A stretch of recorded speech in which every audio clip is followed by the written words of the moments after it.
And for my meeting, this can be an interactive meeting. That means you can unmute yourself, turn on your cameras, because if you got a question, I want to hear what your question is. What I was assigned to do is they asked me to do a workshop about financial literacy. And kind of interesting for me to do this. I have been working in financial services now for 25 years. I started when I was a sergeant with the Phoenix Police Department. And I did not start in this business thinking I was going to do the business. I only got into business because I wanted to learn how rich people got rich, stayed rich, and passed their money from generation to generation to generation. The observation that I made is that a lot of our people work all their lives. Their parents have worked all their lives. Their grandparents have worked all their lives, and they all still broke. And I couldn't understand why that was. And that's why I took upon this burden to try to figure out what it is. Well, I'm going to share my screen and I'll just start talking about what it is.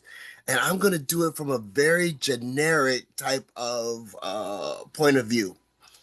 I'm going to get, first of all, for people to understand that where I'm coming from is not new. It's not something that's new. And now it may be new for us because a lot of things have been kept secret from us that I don't think should be secret.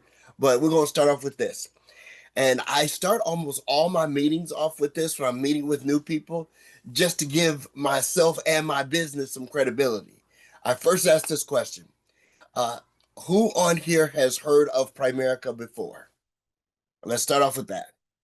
Other than Dr. Harden, you can't say because we know you have because you are a licensed agent with us. I met her through her daughter, who's licensed with life insurance, investments, and mortgages with us. But we ain't gonna talk about that.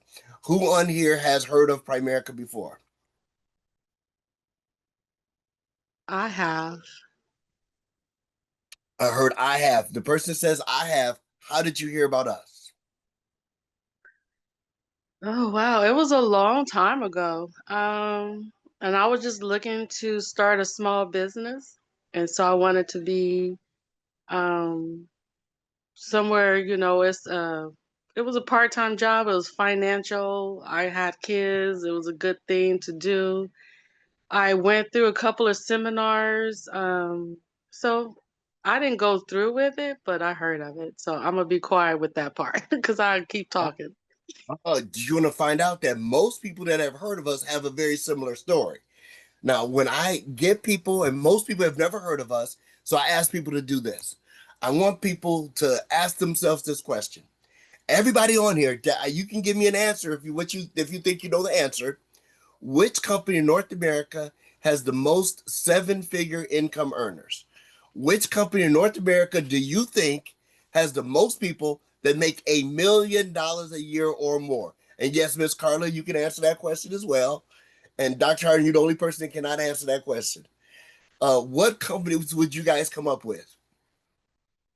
And trust me, you're not gonna hurt my feelings if you say any other company. It's not gonna hurt my feelings at all.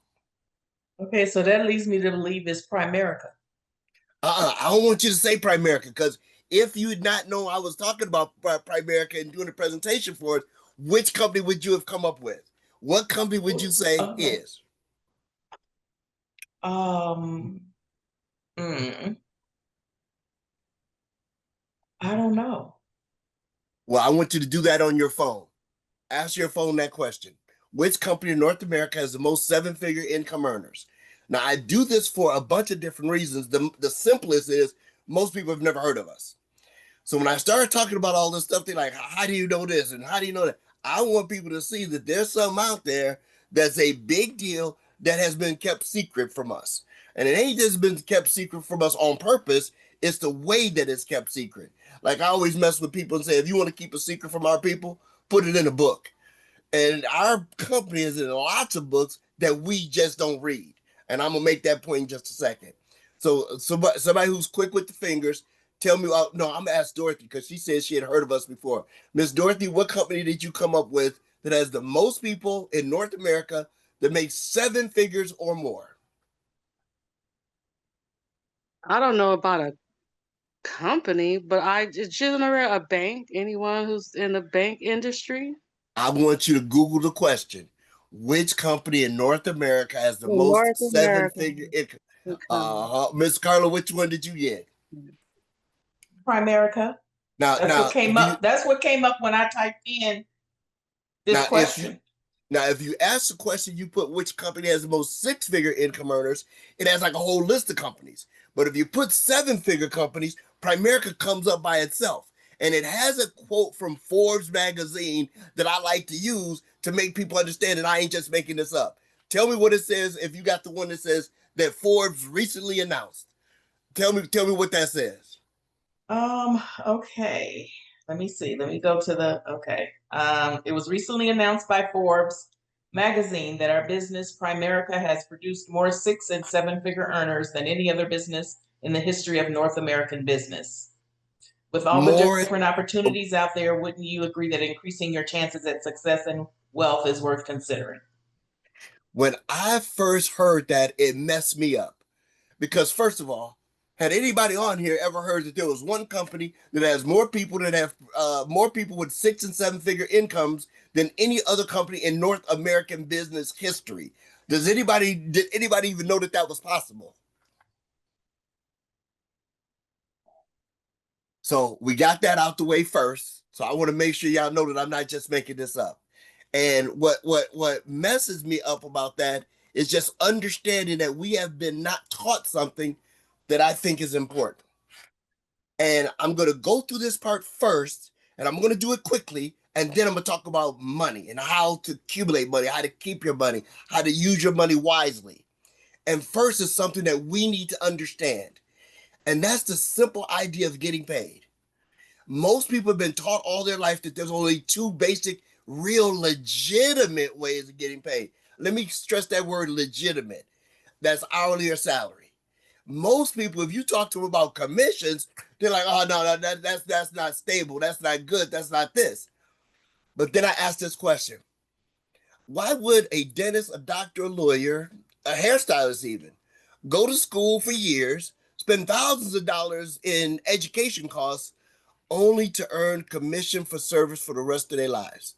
And before I even let people answer that, I said, did you ever think of a dentist or a doctor, if they have a private practice, that they're on 100% straight commission? Had anybody ever thought of that before? Like I said, this is interactive. If y'all don't answer, I'll be sitting here a long time just looking at my own screen.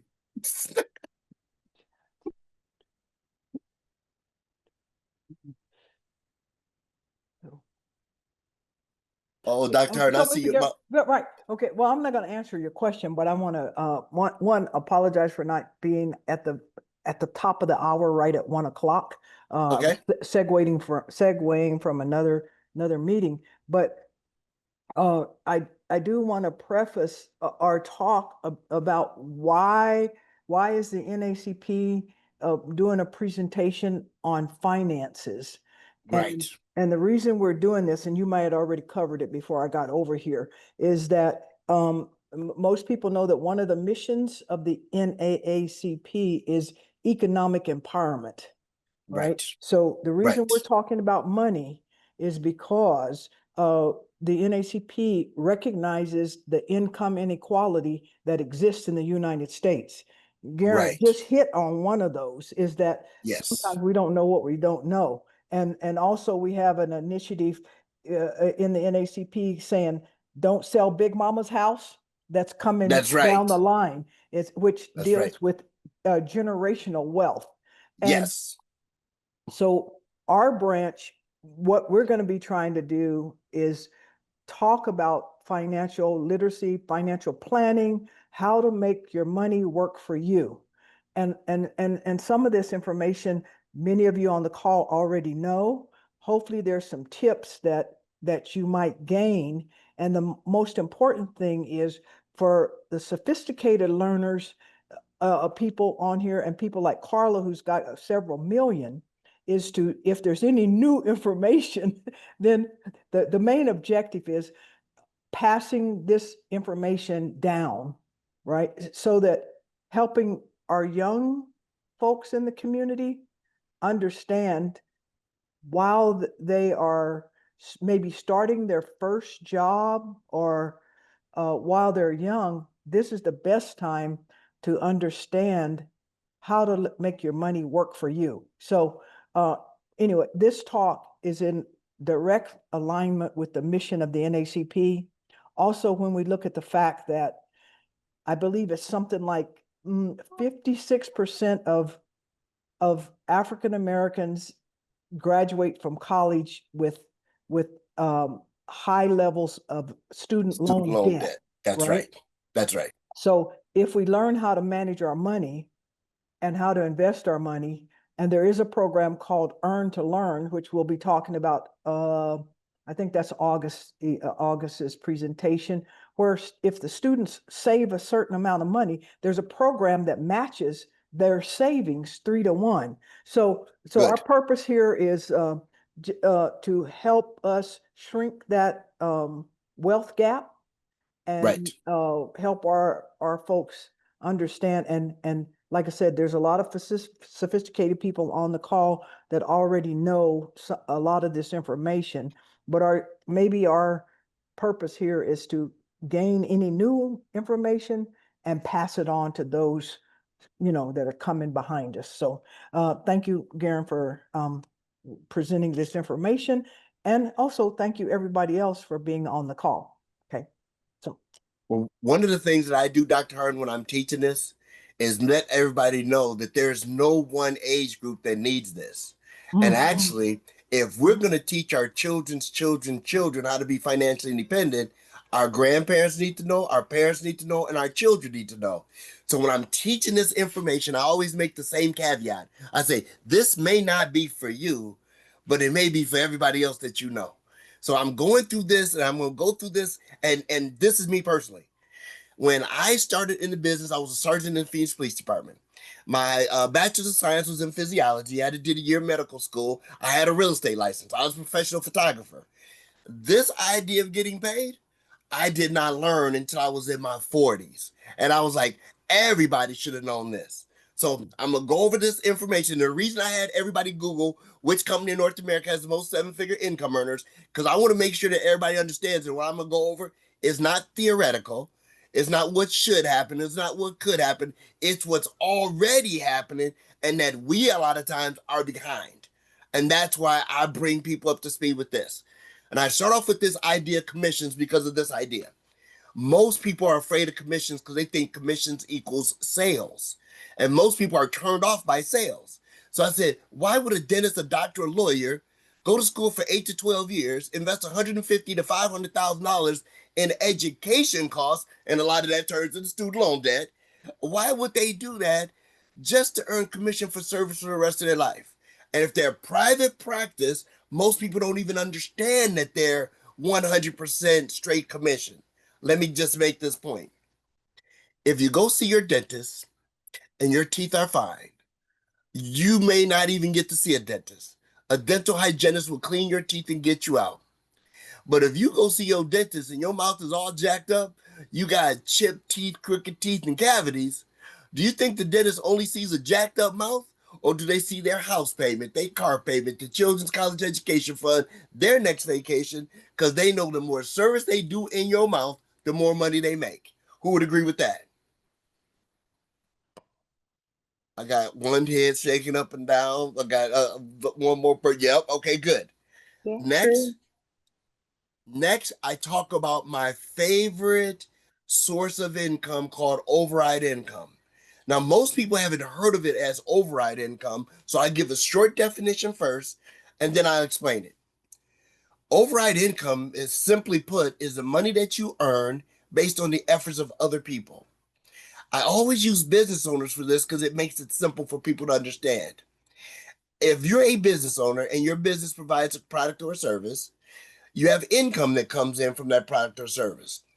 Then as the owner, you're going to pay your hourly people, pay your salary people, and pay the business expenses. The money that's left over is considered your profit or your override.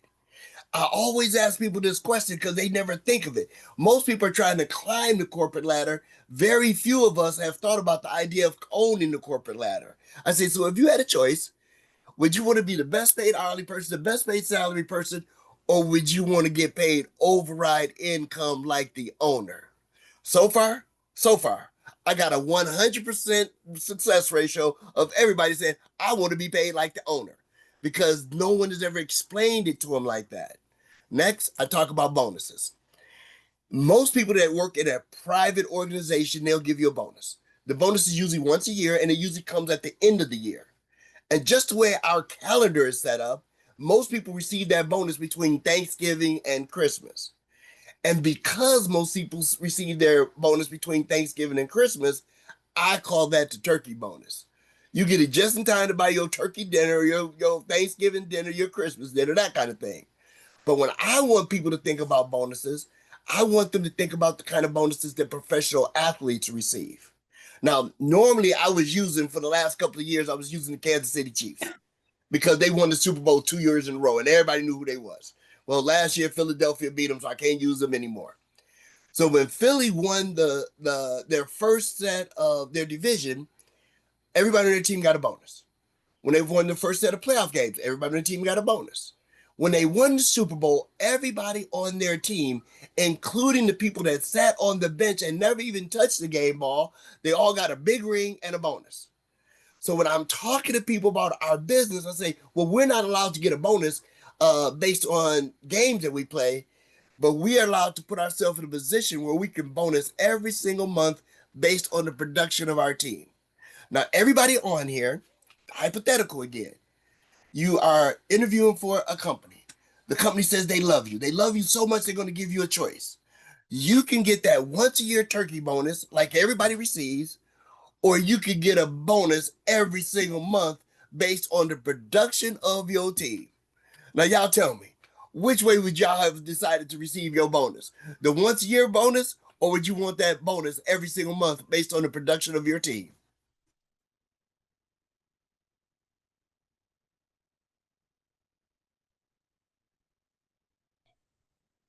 Every single month. Very good. And then I'm going to talk about my favorite source of income that most people know examples about it, but most people don't think about what it really is and how it works. And that's this idea called residual income. First, short definition. Residual income is money that you earn based on work you did in the past. Now, I still use musicians, and in particular, I use Michael Jackson. Michael Jackson has been dead this year like 16 years. Would you guys believe that last year his family still received between $100 million and $150 million in royalties based on the songs, the music, and the videos that he did for his whole career? Now, we're not allowed to get royalties based on songs, but we're allowed to get royalties or residual income based on our professional licenses. Now, that's insurance and investments. I'm going to start with insurance because it's the easiest. Most people, when I ask this question, they're surprised to hear the answer, but the second part is what usually gets them. I say, when you bought your insurance for your car or your house, whichever one, did you know that some insurance agent, somebody with a license like myself, received a commission when you bought the insurance on your car or your house? And a lot of people say, well, yeah, I understood that. But then I asked the follow-up question. I said, did you know that every year that you renew your insurances, if whatever agent is assigned to your policy gets paid again? Now, first of all, most people don't know that. So then I asked the question to get them to think about how big it is. How many years do you think the average driver in the United States is going to be paying insurance on a car, or an owner of a house going to be paying insurance on a house? How many years are they going to be paying for not their first car, not their second car, not their third car? How long is the average driver going to be paying insurance on a car? And they're like, well, forever, for as long as they drive it. And then I follow up with this. You can always pay somebody else like me with a license all your life. We're okay with that. I'm happy with that. Or you could get a license and pay yourself. Now, which one actually think would make more sense to people? Always paying somebody else or getting a license and paying themselves? And people are like, oh my God, I didn't even know that was possible. And then I go to my favorite source of income. By far, my favorite source is residual income on investments. Now, I'm not talking rich people investments where they might have some real estate in their portfolio. They might have some collectibles, antiques. They might have precious metals, that kind of stuff. I'm talking one class of investments, retirement investments. Most everyday working people understand this thought process. Most people, if they have a regular job, have a thing called a 401k, an IRA, a 403b, a 457 plan, a traditional IRA, a Roth IRA. Most people understand that those things exist.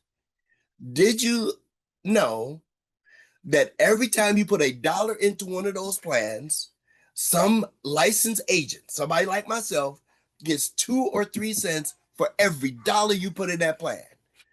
First of all, who did not know that part? That every time you put $1 in your retirement plan, somebody with a license gets paid 2 or 3 cents for you to do that.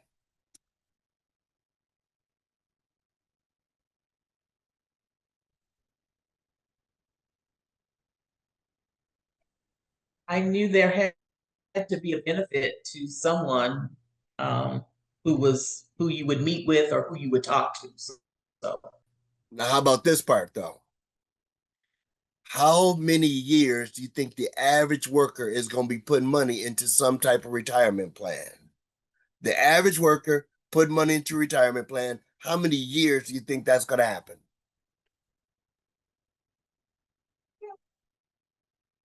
40. 30, 40, 50 years. Now, you can always pay somebody else, like me, and I'm okay with that, or you could get a license and pay yourself. Which one makes better sense? And the question is, did most people understand that that one license that they study for and they get one test, that they can get paid from that license for the next 20, 30, 40 years without even having to work the business anymore? They set up the plan, forget about it, and keep getting paid year after year after year. So when I have people Google which company in North America has the most seven-figure income earners, and it comes up with Primerica, some people have heard of us, most people haven't. I then go to explain one part that they don't ever say in these articles, in these magazines. And that's because they allow us to get professional licenses, insurance, investments, mortgages. They allowed us to override our total team so we get paid from other people working. We get the bonus every month based on our production, and we get residual income for the rest of our lives. Now, if you had a choice, would you always want to only be on the left side of this equation when you only get paid when you're working? Or would you like to be on the right side where you can get paid when you're working, get paid for other people working, and get residual income for the rest of your life? Now, who would agree that most people in America don't know that that's even possible, let alone do it?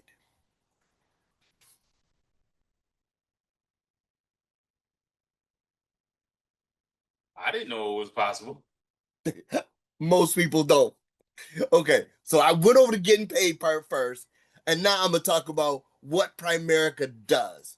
And I'm skipping this part about who we are. We're the largest financial services marketization in North America, all that stuff. I'm skipping all that. Accolades from all these different companies and say, okay, Primerica's great, that kind of stuff.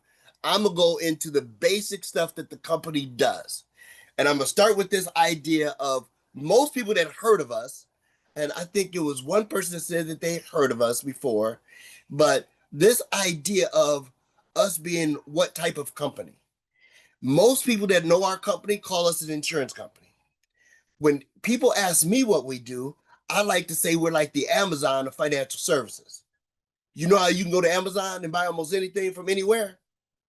With our company, it's only money products. So I'm gonna start at the top, and it's insurance. To the right, we got mortgages. The whole bottom half of the screen is investments. To the left, legal shield and identity theft. Further up to the left, like 11 o'clock, that's car insurance, homeowner insurance, business insurance. Now, that shows the different ways that we can get paid, because a fully licensed person with Primerica can actually get paid from 30 different companies. Not only can we get paid from 30 different companies, but we get paid 4 different ways: commissions, overrides, bonuses, and residuals from 30 different companies. Does it make more sense now why we have more 6 and 7-figure income earners than any other company in American business history?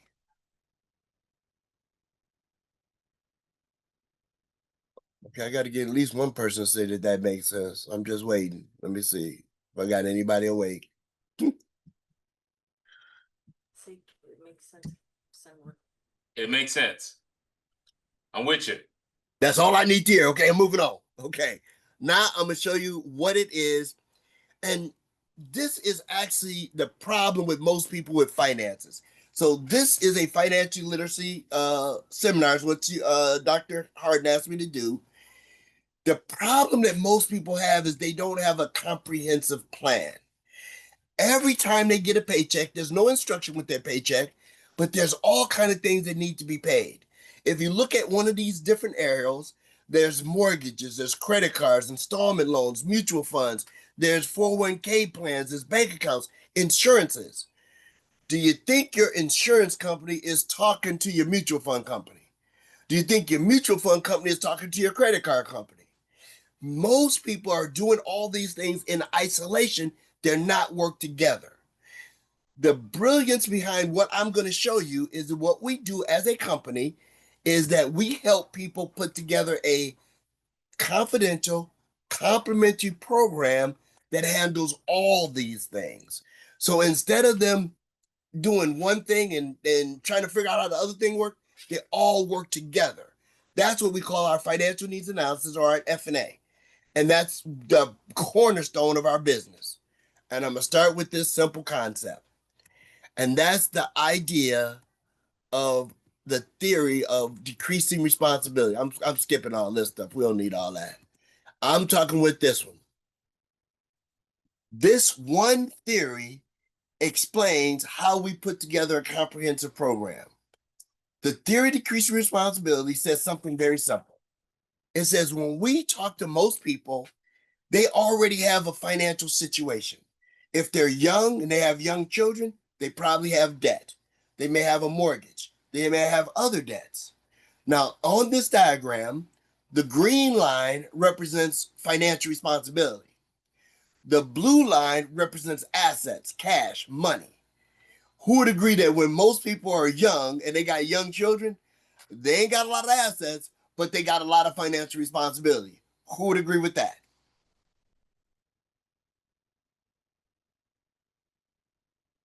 My wife Agree. said yes. My wife said yes. Okay, good. Now, we put a plan together, and I'm going to go through three parts of the plan. The three things that we do is we first set people up with the right kind of life insurance. So if either the husband or the wife were to die prematurely, at least financially, the family's okay. That's one thing. The second thing is the green line. We give people a plan to pay off all their debt as fast as humanly possible. And the third thing is we set them up on a plan where they can accumulate assets. That means they can have their money growing. One point is supposed to come along in life. We like to call this point retirement. Now, we used to think that retirement was an age. Retirement is no longer an age. Retirement now is an income. Because who would agree that if you don't have enough income coming in, you cannot retire? My wife said true. I like your wife. Okay, so what we do, and I'm going to go through each one of these things individually, is I'm going to start with where I think most people make their biggest mistake when it comes to finances and financial services. We are actually a life insurance company that's going to teach people how to accumulate enough assets, pay down their debt, and put themselves in a position where they don't need life insurance anymore. Most of us have been taught that we need life insurance all our life. Well, it's not true unless we don't have a financial plan. If you don't have a plan to accumulate money, you may need life insurance all your life. But if you put a plan together and one day you got $1 million or $2 million in cash, your children are grown, your debt is lowered, and you have enough money to fund your retirement, do you still need to be paying somebody for insurance if you got more cash than you got insurance? That's called self-insured. Most of our people, most socially, economically challenged people, never come up with a plan to be self-insured. They're always thinking they need life insurance because they never save enough money. Let me show you what it looks like. Hey, Mr. Garron, can I go ask ahead. a question, please? Oh, Yeah. absolutely, Okay. yes. Once again, I'm going to say, financial literacy is very important to the mission of the NAACP, Mhm. because you know, we want to minimize the income inequality that exists, right? And we know all the different reasons why that, first hire, what is it? Last hired, first fired, and Yeah. several reasons. Real estate redlining, all of those kind of things add to income inequality. But I would like to know, our general topic was on financial literacy.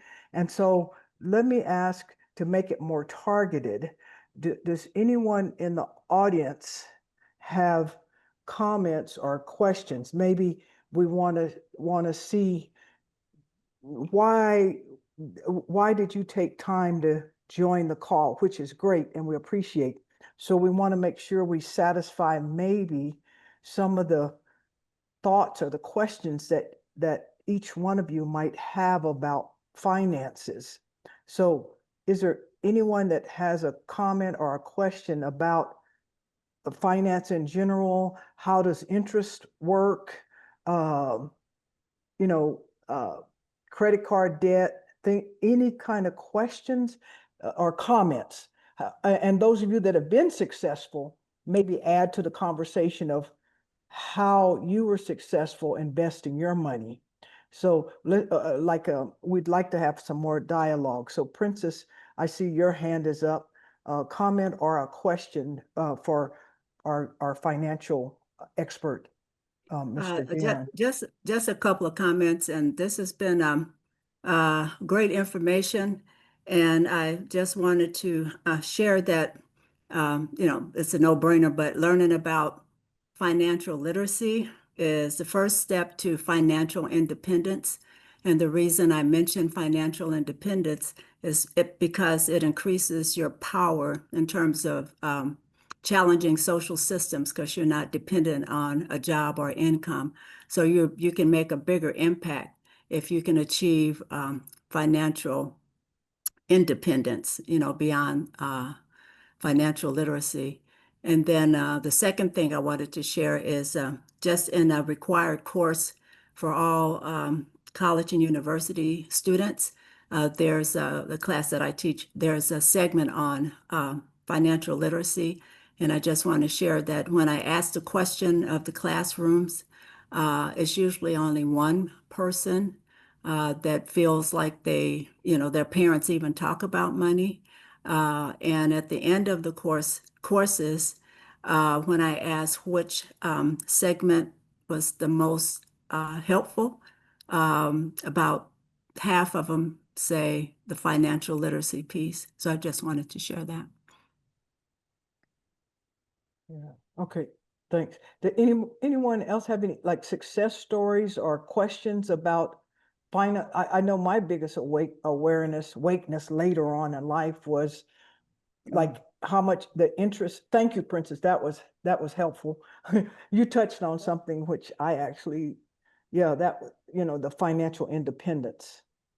Because even when I was working, I think education is just like corporate America as well. But I had a counseling private practice actually, and it gave me a sense of independence that if that job did not work where I was working, I always could turn that part-time other job into full-time. So I kind of really wasn't worried about took a little pressure off of the full-time job. But Garron, I was really interested in, let's say the difference between savings accounts versus other ways to invest your money, quicker ways to make more money with the little bit of money that I might have. Well, that's part 3 of this, because I was going to first go over insurance, because insurance is one of the areas that people waste a lot of money because they have wrong information. The next was going to be debt, how to get out of debt fastest without spending extra money. And third is why you want to invest instead of save. I did the whole setup for it to let people understand that this is not new information. It's just new to us, because a lot of our people don't focus on this and nobody explains it to them. So And I read one of the comments that people said that I'm not interested in Primerica. I'm glad you're not interested in Primerica, but I think that almost everybody's interested in being smarter financially for all the decisions you're gonna make for the rest of your life. And one of the things that I was taught, and y'all can tell me if y'all think this is true or not true, if we don't teach our children about financial literacy, the credit card companies, the banks, the insurance companies, the companies that have a financial interest in keeping us financially illiterate are going to be the ones that's teaching our people. And they have an interest in keeping us financially illiterate so they can make more money on us, if that makes sense. This was only like about 2 months ago. A Okay. person I was on in some meeting, a person who you would think was pretty savvy in their financial situation made a statement that they always kept a balance on their credit card because someone told them that keeping a balance on their credit card was a good way for them to increase their score. What do you call the score? The Isaac score. And FICO score, right?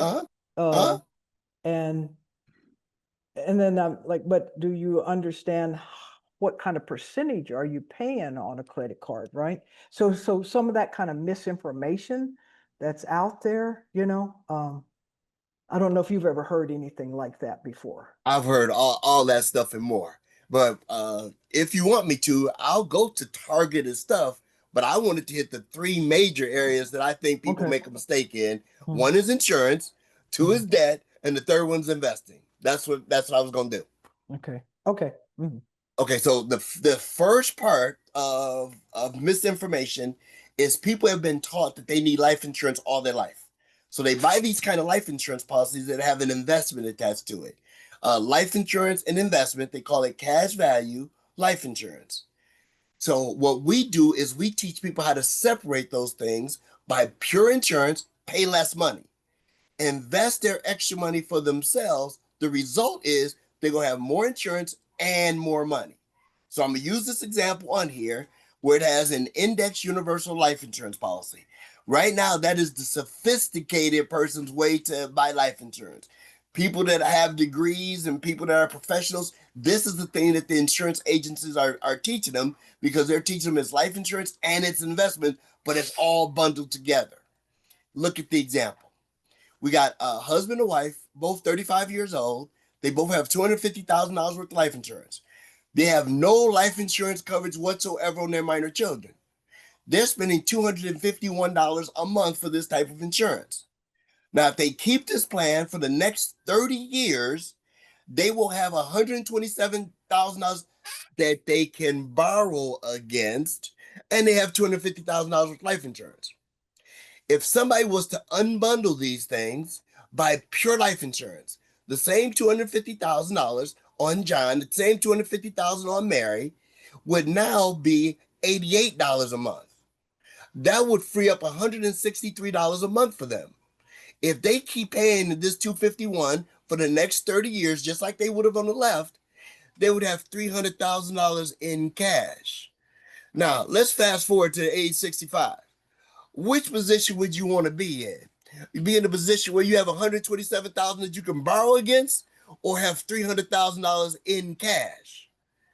And most people like the cash idea automatically, but most people never understand that that's an option because they haven't been brought it out that clearly, that plainly, that cash value life insurance is a ripoff. Does that make sense? Any questions about this? Because I bet somebody got a question about how cash, because they probably heard stories about which one is good, which one is bad, and why.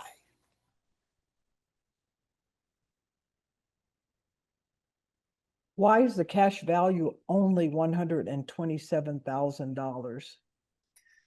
Because the first couple of years that you put money into a cash value life insurance policy, there's a negative 100% rate of return. You have no money in it. It takes a couple of years for you to even get money in it. And when you look at it, it takes average 15 years just to get to back zero. The company is using all their extra money for their own investments. So they have an investment program that's invested in you, and they want you to keep paying them for the rest of your life. That's why that's set up that way. The term life insurance policy is just like buying insurance on your car. As long as you buy the insurance, you got insurance. When you stop paying it, you don't have it anymore. Nobody would ever think about calling their car insurance company and saying, "Can I get a loan on my insurance policy?" That's something that they made up for life insurance to get more money out of people. Does that make sense? So hypothetical, I think if that where it says universal life insurance, Yep. I think maybe this hypothetical, most people might buy that product thinking that when they pass away, they would have $250,000, right? But in actuality, let's say if they had that policy on the left, when they pass away, what happens? Why do they call it life insurance? That's a good question. Actually, what you just said is one of the reasons why I was in the police department and I started in this business. I decided I could do this forever because I thought they should put people in jail for calling it this. How would you pay all your life for life insurance and savings and find out you can only get one? If the person passes away, the company is going to pay out the 250,000, and they're going to steal. I mean, they're going to keep the $127,000 that's supposed to be cash value. If you tell somebody they got life insurance and they got cash, you would think when the person passed away, they got both. That's not how most of these policies work. Now, if you're willing to pay extra money, you can actually get both. That's where I came up with the idea of the evil genius. I said, evil genius thought of this because number one, you're paying into a policy for the first couple of years, all your money is kept by them. Number two, when it grows slowly. Number three, when it does grow, if you need some, you got to pay them to borrow what's your own money. And then when you die, they keep the money. Now tell me that is not a ripoff.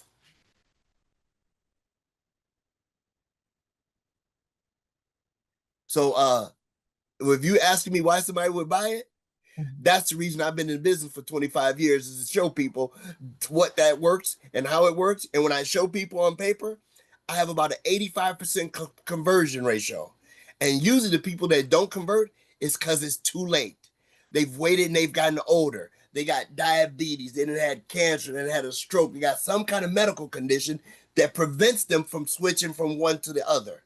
But the ones that cannot switch actually give me the most referrals because they don't want to see their family be in the same position.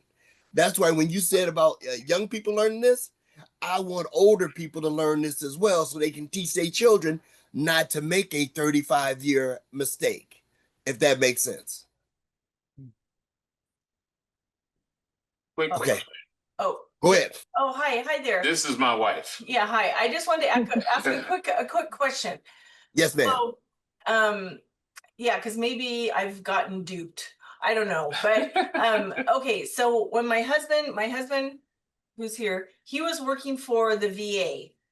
Yep. And he had catastrophic illness and he had to resign. And we had a little bit of time to grab some benefits. And so one of the benefits was to get like a MetLife whole life policy. And Yep. And I guess I thought, I would say, oh yeah, let's try to do it. Let's do it because by getting it through his employer, it was a lot cheaper and it didn't come with the what is it like when you've got health issues, they won't qualify you, right? But they it didn't have the pre-existing existence right. cause. Yes, So okay. So we did that and we did the cheapest, it was like $100,000 because it is expensive. And then Right. and it's been like 10 years or something that we've had that. We pay like $265 a month for it. Right. And my understanding, and then once a year they send us the statement and it shows the cash value that's accumulating. And I don't really pay too much attention to it, but my understanding is that if, God forbid, if Will were to pass on, or if Will and I both passed on, and we go to our son, that the beneficiary would get 100,000, the 100,000 face value plus the cash value, like they would get both. So when you call them and you Yeah. ask them exactly that question, say, Okay. if I died or if this person died, Yeah. what does my family receive?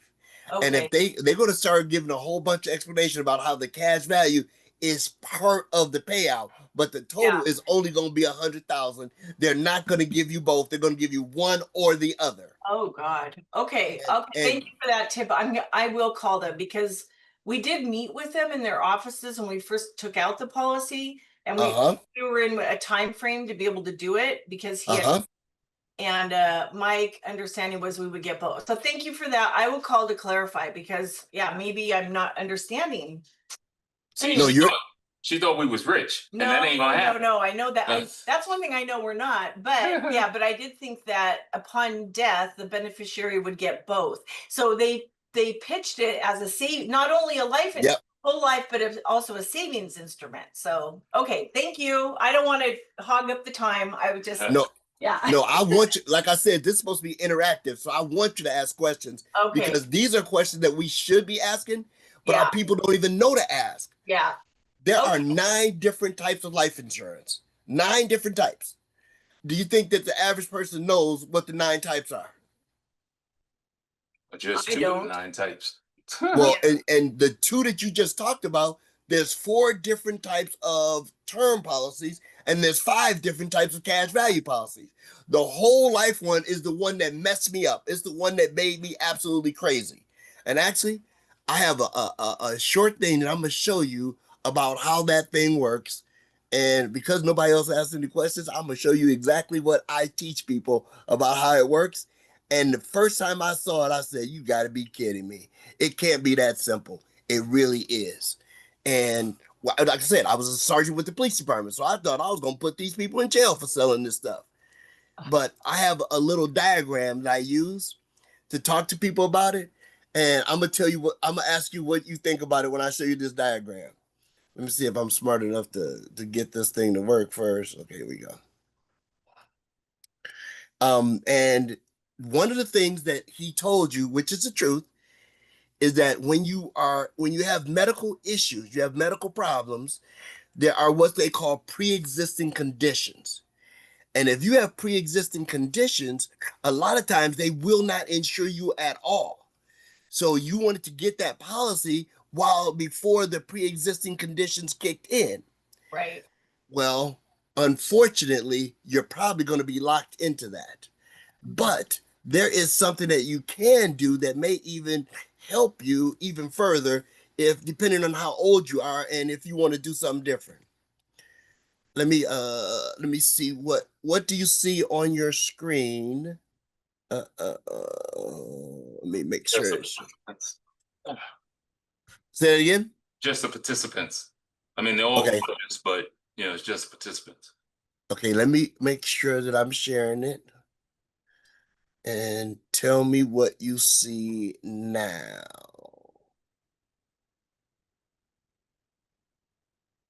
Yeah, we see a bunch of, there we go. Choose one of the life and insurance policies below. Okay. So this is one of the things that I teach brand new people about why this stuff works and how it's messed up. Plan A is a $250,000 life insurance policy. Somebody 30 years old, and they're going to pay $2,500 a year. And I think you're paying, let's say, $200 a month, and you only got $100,000 worth of coverage. Plan B is the exact same amount of coverage, but it's $500 a year.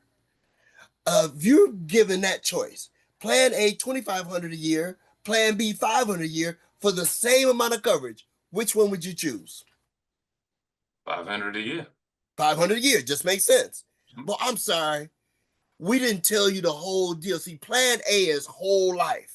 That means it's going to be with you for your whole life. It's a permanent insurance. It's the kind that accumulates money, and you can keep it for the rest of your life. It's like owning. Plan B is a temporary plan.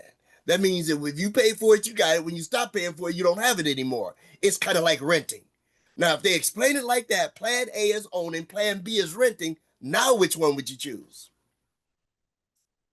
A. See, that in less than 1 minute, I got you to switch from what made sense to what they make you think sounds good. Now I'm going to show you the rest of the story. And this is the part that they never, ever, ever will explain to you. Hmm. Plan A is a whole life policy. So $2,500 a year, if that means you're overpaying by $2,000 every single year. If you overpay by $2,000 the first year, overpay by $2,000 the second year, and then you have some kind of emergency. You say, hey, I've been paying on this policy. I've been giving you an extra $2,000. I got an emergency. I need some of the cash. And your nice insurance agent says, oh, I'm sorry. You've only had it for 2 years. There's no cash in it yet. How you feeling about it if you've been paying in this thing for 2 years and you have no money in it? Bad. See, you was nice. See, usually men use a different word when they talk about that. They're like, what? They are not happy with hunting. That's exactly, there you go. Now, how about this? Let's make it worse. Once you finally get some money in it, it has a very poor rate of return, about 1 to 4%, usually less than inflation. Wow. When you need some of the money, you're paying extra money to get this cash, but if you need it, guess how you got to get it? Same thing like you were talking. Mm-hmm. You have to borrow it and pay interest to who? The man. But whose money are you supposed to be borrowing? Well, mine. I'm paying them to borrow my money. But Yeah. per definition of interest is the fee that you pay to borrow somebody else's money. So if you got to pay them money to get the money, whose money is it really? Yours. No, It's not yours. If you got to pay, Oh, you got to pay them. Yeah, you pay. That is their money. That's right. Right. Now, you kept this policy from age 30, in this example, to age 65. You kept it for 35 years. You now have $150,000 what they call cash value. You got cash value, you got this policy. So $250,000 life insurance policy, $150,000 cash value. Now you pass away. What do you think your beneficiaries are going to receive?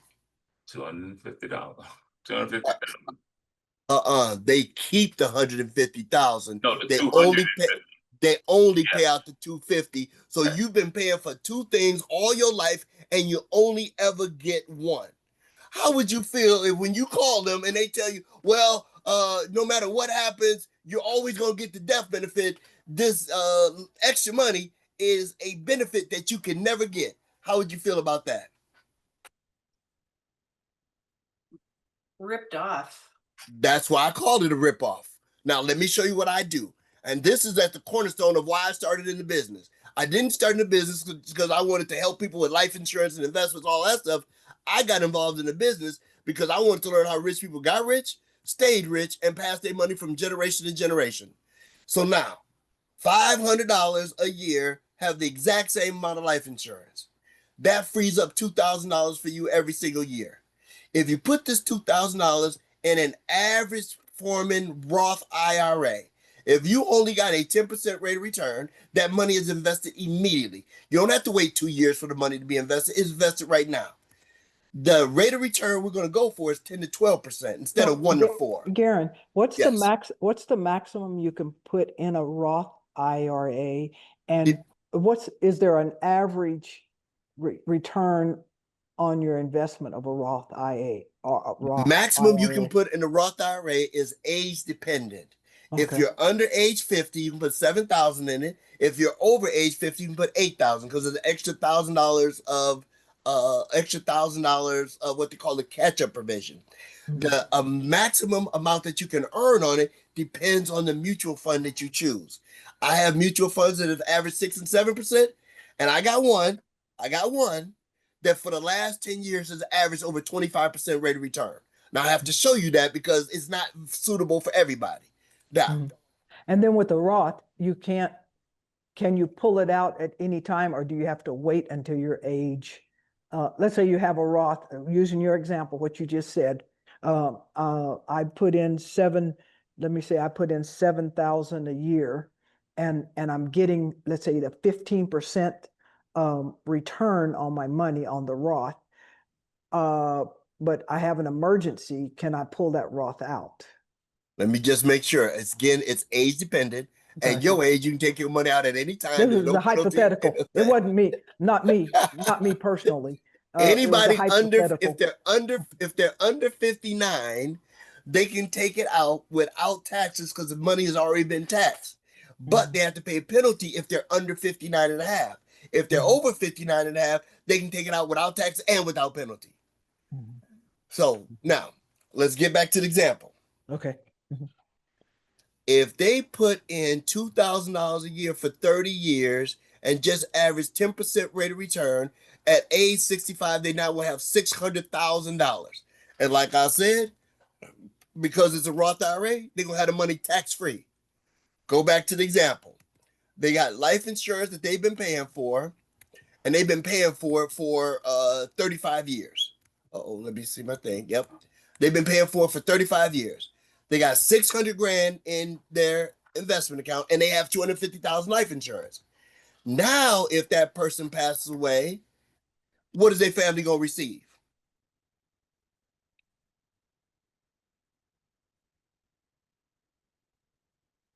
Sheila and Willie, you're the mathematicians. Can you answer that question for us? They have $250,000 life insurance, 600 grand in their Roth IRA, and they're separate. They have nothing to do with each other. When that person passes away, what would their family receive? So they would get 850,000. That's exactly correct. They pay for both things. They get both of the things that they paid for, as opposed to this whole life thing, which people think is better, where in Plan A, at age 65, they got 150,000 that they can borrow against. Using the exact same money, they'd have 600 grand as their money tax-free. When that person dies, the family's going to get 250,000 because the life insurance company kept the other 150,000. And Plan B, they're going to get all 850,000. Is there any scenario, any possible way you can think of where Plan A would be better than Plan B?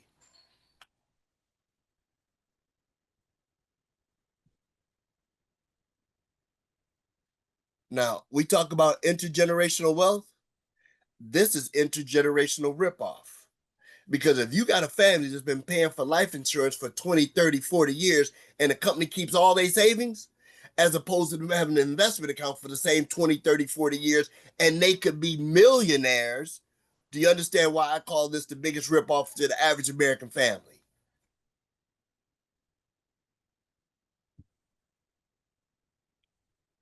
No, everybody got quiet. Somebody tell me something. We agree. Say we agree. Okay, now I'm gonna go back to where I was doing the presentation. When I show this to people, I always want to start with the insurance thing because I think it's the biggest ripoff that most people have. When we talk about financial literacy, financially illiterate people have cash value life insurance. Does that make sense? Okay. Now I'm going to go to debt. The enemy to most people being wealthy is they have too much debt and they don't know how to manage it. In this example, we're going to use this example called debt stacking. This person has 3 credit cards, a car loan, and a mortgage. They're only paying $2,700 a month to service this debt. Now, most people put a little money extra here, a little money extra there. What we want people to do is target the first thing that has the highest interest rate. Until that thing is paid off, we call that the target debt. When that debt is paid off, we take the money that they were paying to the first one and apply it to the second one. Now, if you notice here, $2,700 a month is what they're spending every month. $220 was going to one credit card. When that credit card is paid off, they're going to add it to the second one. So instead of paying $353 to the second card, they're going to put all of the extra money toward the second card. Now that's $573. Now, how much is the person paying per month? What's their payment out of pocket every single month?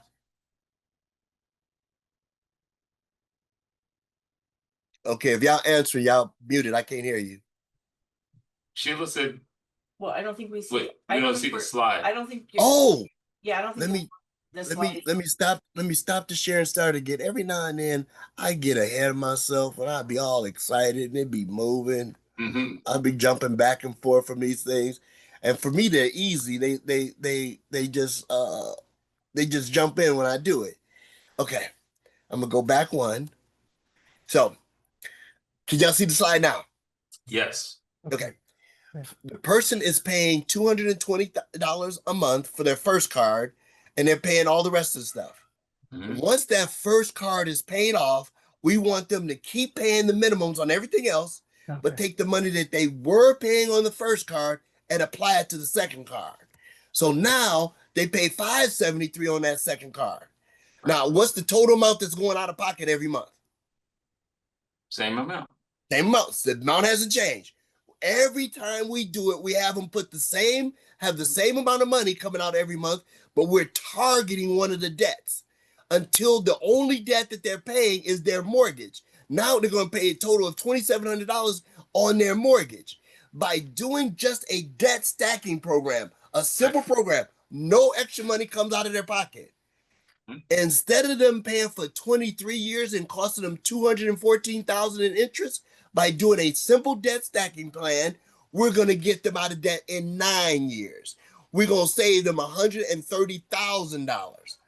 Now, if we show people that they can use the exact same money, get out of debt faster, now they got more money to invest for themselves. Do you think the credit card companies or the banks want you to know how to do this? No. Not at all. They want to keep you in debt for the rest of your life. When I show people, especially professionals, let me just make sure I'm making a difference to everybody else.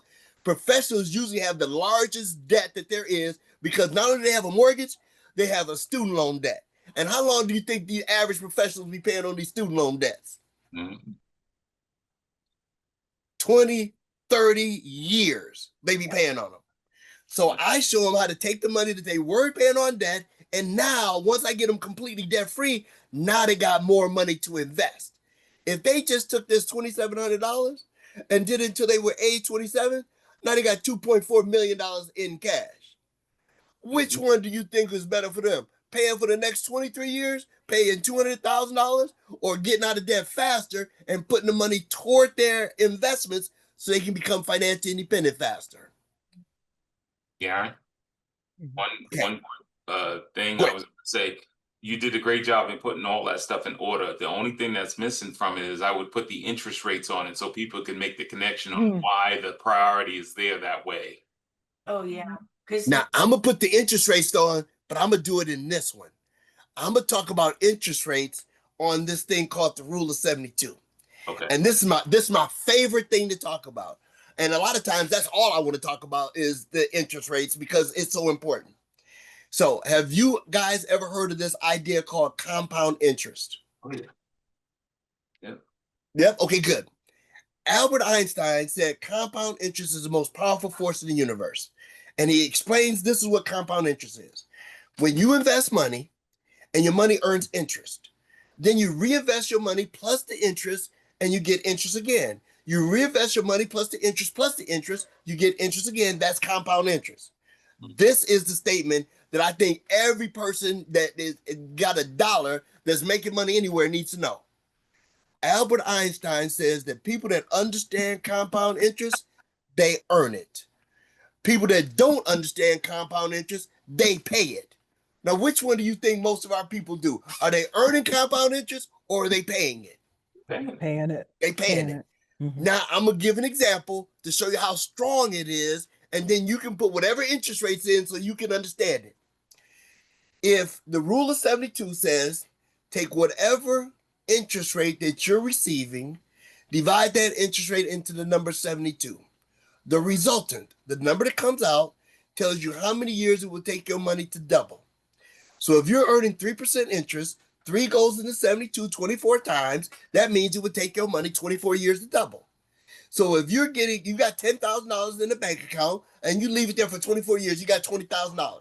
If you leave it for another 20 years, you got $40,000.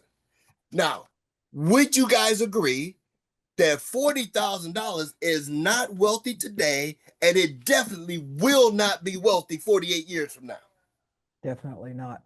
No. Definitely not. Okay, good. So what we're going to do, we're going to double the interest rate.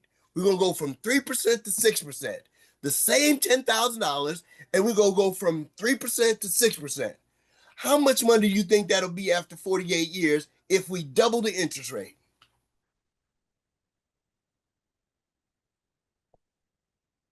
40. No, we got 40 now. 40 goes for 48 years, but we're going to double the interest rate. How much money you think it'll be at 6% in the same 48 years? Oh, 6%. 80. I heard somebody say 80. That's what everybody says. I thought the same thing, but we're not using the rule of 72. The rule of 72 says if you take 6, goes into 72, goes into 72 12 times, that means the money will double every 12 years. So now you got 2 more doubling periods. So now you got 160,000. Now, obviously, 160,000 is a lot better than 40,000. But would you guys agree? 160,000 is not wealthy today. It will not be wealthy 48 years from now. I agree. Agree. Okay, we're going to double the interest rate one more time. Now, this is where it makes the biggest difference to understand what's going on and why it's happening to our people. If we double the interest rate one more time, we go from 6% to 12%.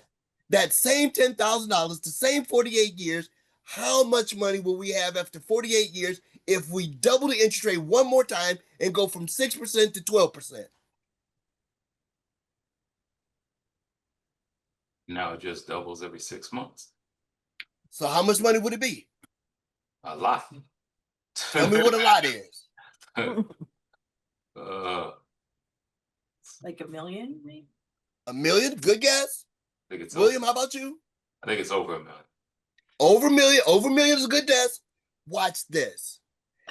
12% in 72 means your money will double every 6 years. Right. So now you double the doubling periods. So now that same $10,000 will grow to $2.56 million. Now, if you're getting 10% interest off $2.56 million, that's $256,000 a year in interest. Divide that by 12, that's about $20,000 a month just in interest.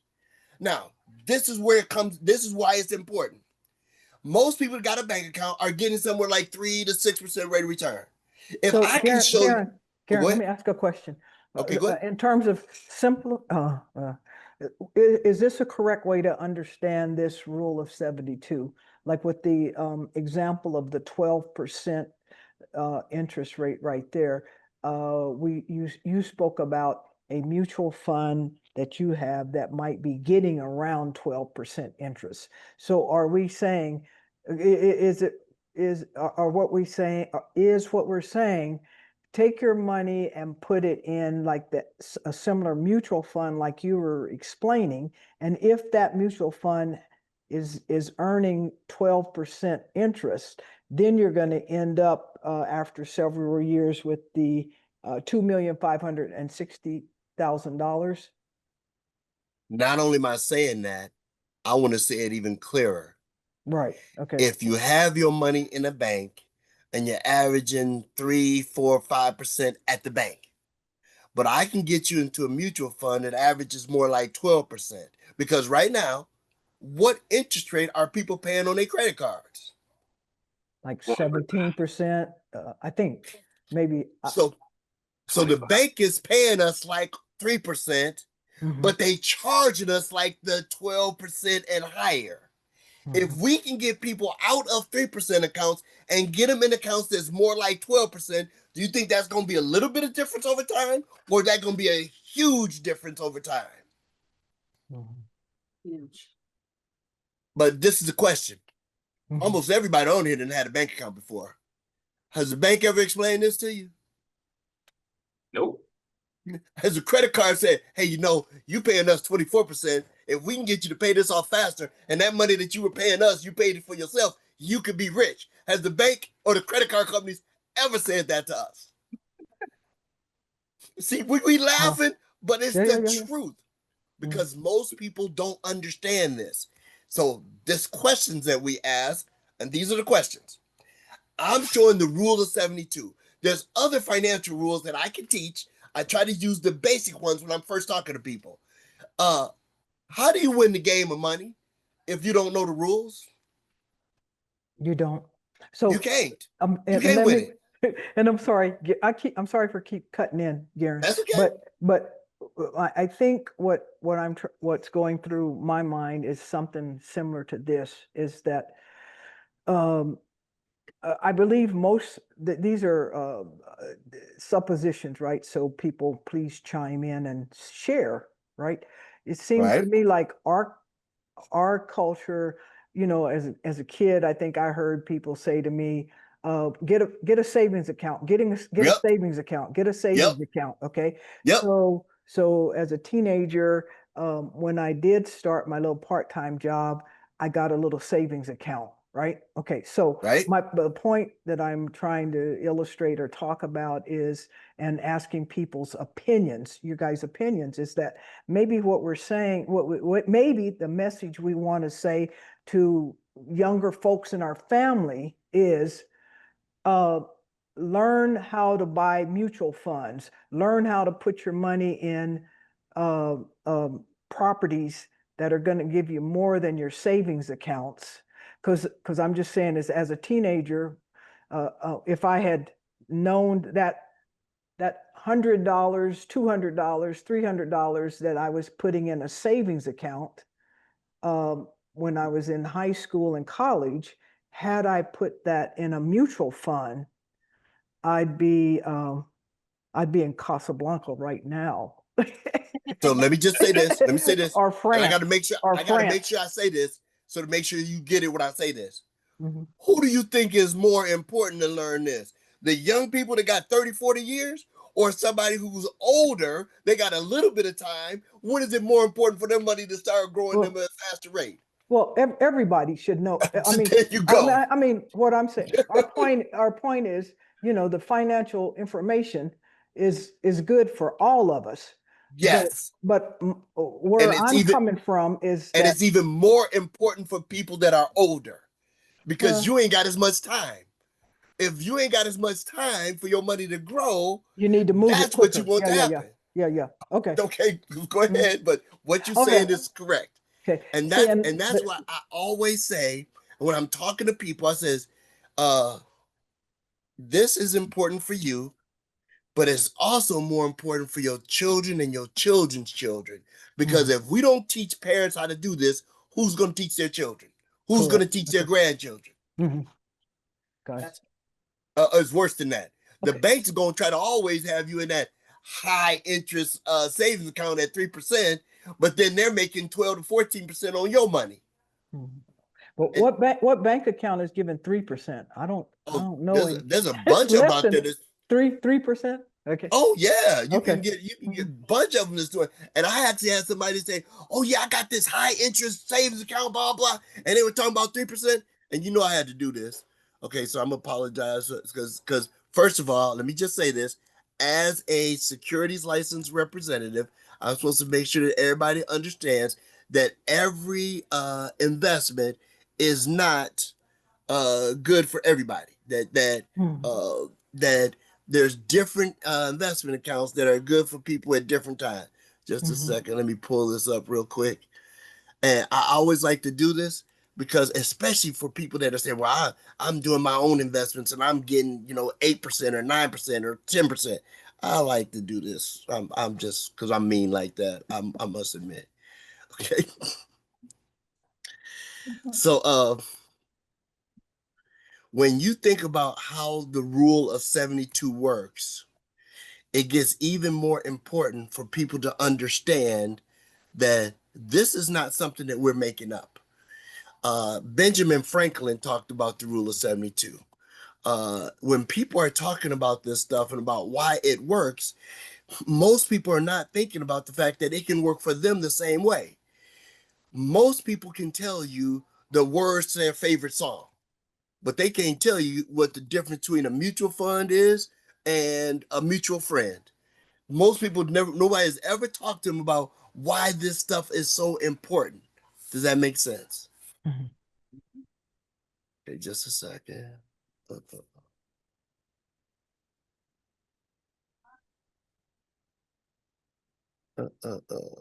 we go. Yeah. Good.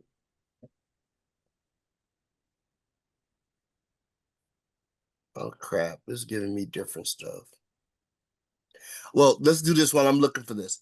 Any questions about what I went over about how that stuff works?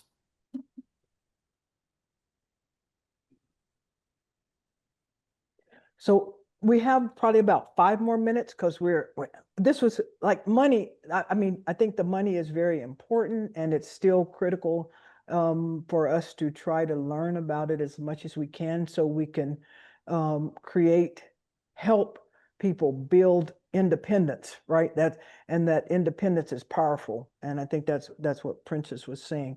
And so if we take about 5 more minutes, if anybody has any questions, because for me, the money and the calculations, it's not just an easy understand, right? So, but the more we go over it, the more we understand it, and just the ideal of what can we learn so that we can help others become more financially independent. And so, Garron, I'll turn it back over to you for the last few minutes, and if anybody else has any questions at all. And Well, Garron, this is Pam. yes. I just want to thank you. I learned more than I've ever known about my money, and how to invest it. Thank you so much. Miss Pam, it's my pleasure. And somebody was asking me this the other day, and it's the truth. They said, if you're doing something that you love, it feels like you never work a day in your life. And I don't feel like I really work, because what I do is I educate people and let them make better decisions on their own. Most of us have been taught to work to get paid, to work to get paid. The first time I heard this, it got my attention. It says rich people work to get paid, but rich people also teach other people how to work to get paid. And rich people, really rich people, get their money working to get paid.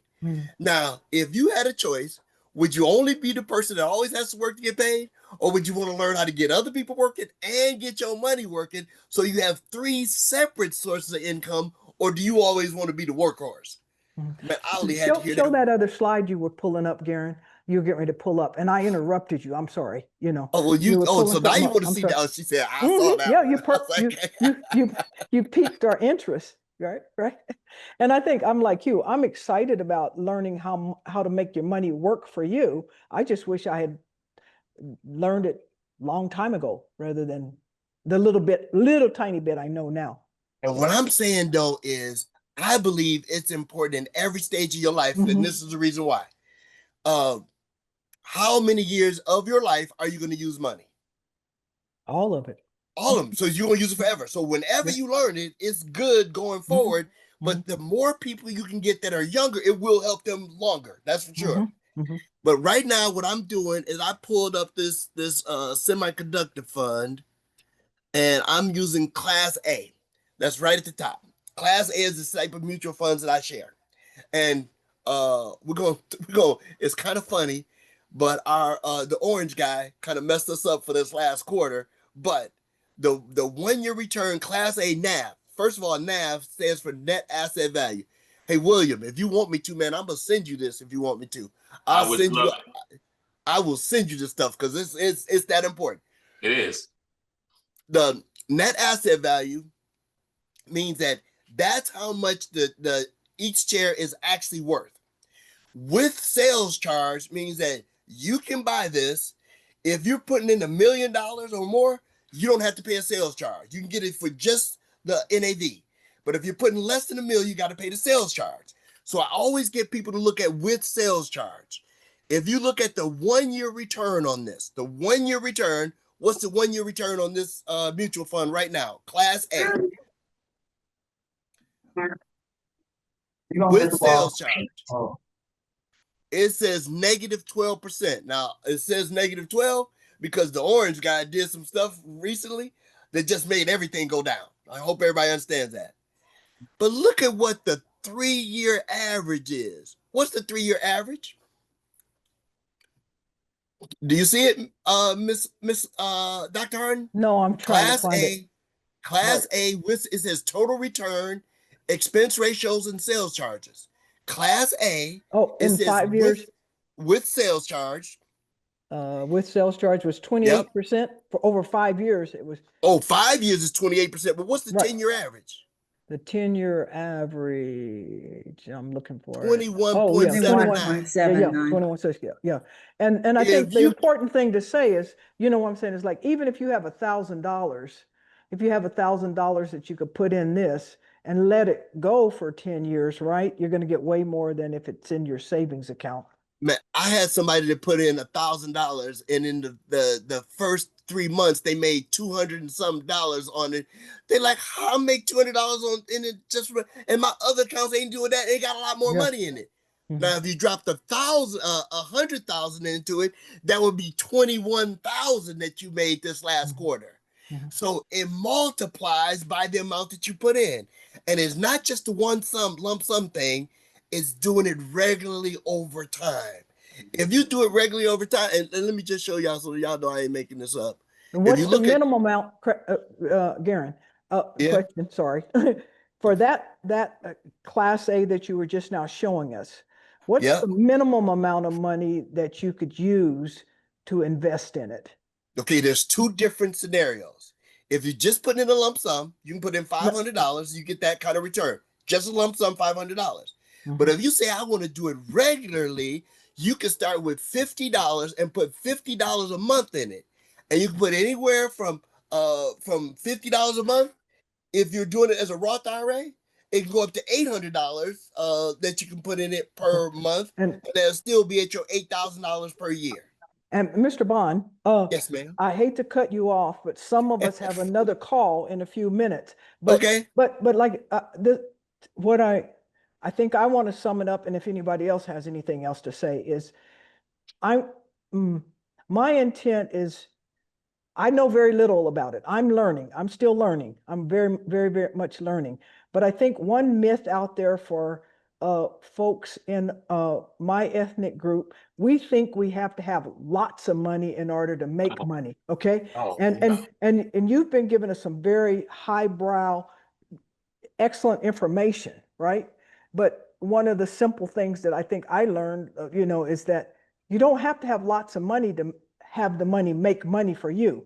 So the important thing is breaking it down so the average people like me that we don't understand money can understand it, right? Like, you can get those kind of high interest rates without having $1 million to invest. 50 right? $50. $50. 50 So $50 bucks. That's right. That's the for me, that's the most significant piece of information. One of the most significant pieces of information we talked about is to help spread the word that you can start earning that high interest with only $50 a month. Whereas break the mindset of our folks that you have to have lots of money to make money for it to make money for you. So anybody else have any concluding comments or thoughts? Yes. Brother, I want to thank you. I want to thank you from the bottom of my heart and the bottom of my wallet. I'm telling you, you just fire. I'm telling you, just fire. Yeah, so thank you. Okay. And my son is going to get an earful. Okay. That is the biggest compliment that I ever get, is when I do business with a parent and they say, you have to talk to my son. He ain't got a choice. My daughter, that kind of stuff, because this stuff is stuff that we should have learned when we were in high school. Right. And a lot of us, we don't learn when we're adults. Who's going to teach us? That's right. That's what the deal is. Yep. So let me say thank you to everyone. And if you have, Garron, would you want to put your email in the chat? So if anybody has specific questions, they can follow up with Garron. But not to be disrespectful, I'm going to close the meeting. And this has been powerful because we normally are finished. We're 25 minutes over what we normally do. So it seems like, no, that's a positive. The way I'm seeing it, it's a positive that we're interested in money. And I'm going to ask you if you'll come back again so we can talk about these things like the rule of 72 and keep talking about how to make our money work for us, And I just want to do a disclaimer that the NAACP is not promoting any business whatsoever. Very good. The NAACP is not promoting any business. Good. What we want is people to understand how to become financially independent. We're wanting people to pass on to, well, everybody to know how to get their money to work for them, and especially looking into the future, we want to help the generation following us to not get into debt like some of us may have. So thank everybody for your attendance. And if you have questions, you know, We're gonna go to the. get in touch with Garron or, and I'll thank everybody. Garron, I'm sorry, I'm supposed to be on another meeting in 4 minutes. Bye. So thanks, everybody. Bye. Bye-bye. Okay, bye. Everybody. Bye. Bye, everybody. Bye-bye.